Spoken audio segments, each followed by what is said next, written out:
Bonjour, je suis le mérou brun, un des plus gros poissons de Méditerranée, un peu le Graal des plongeurs sous-marins. Et oui, je suis l'un des prédateurs de vos côtes. Ma présence, comme celle de tous les prédateurs, est un signe de bonne santé du biotope. N'allez pas dire que nous mangeons tous les poissons, nous nous régulons, nous les prédateurs.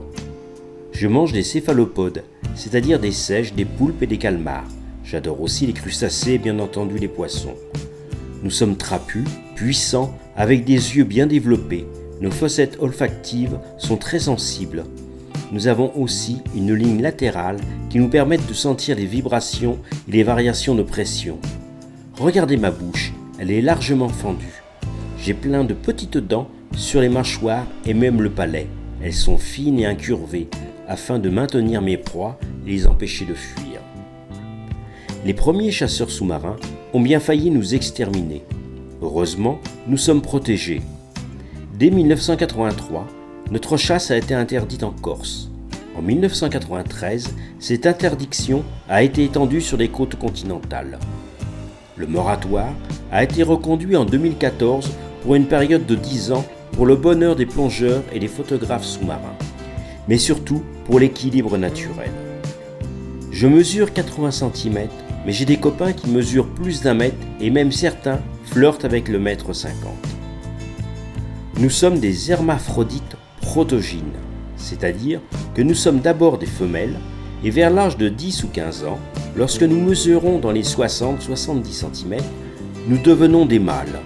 Par contre, nous devenons seulement dominants et réellement reproducteurs vers 20 ou 30 ans.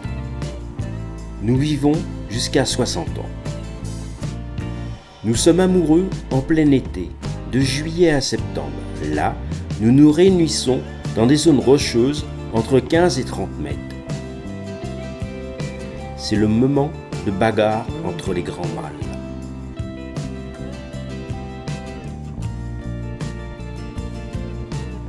C'est généralement vers le mois d'août, à la tombée de la nuit, que nous nous décidons à nous reproduire. Les parades nuptiales et l'émission des gamètes en pleine eau ne durent que quelques jours. Le mâle, placé au-dessus de la femelle, parade en s'inclinant sur le côté. Puis, la femelle commence une remontée.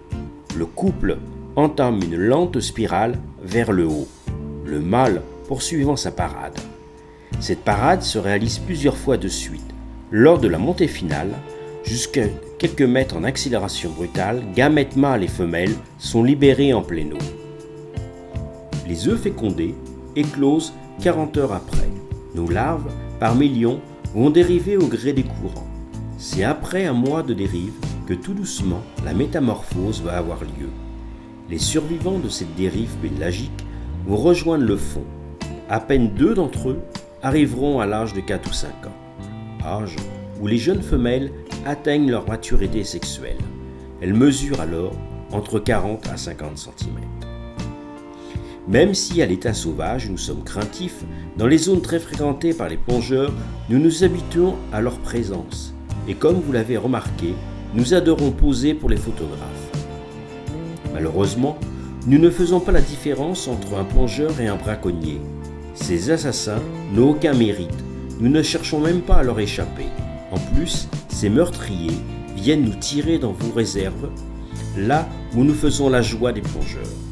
Le plus grave, c'est qu'ils assassinent les mâles dominants, mettant en péril la reconstitution de nos effectifs et de ce fait l'équilibre global de vos côtes.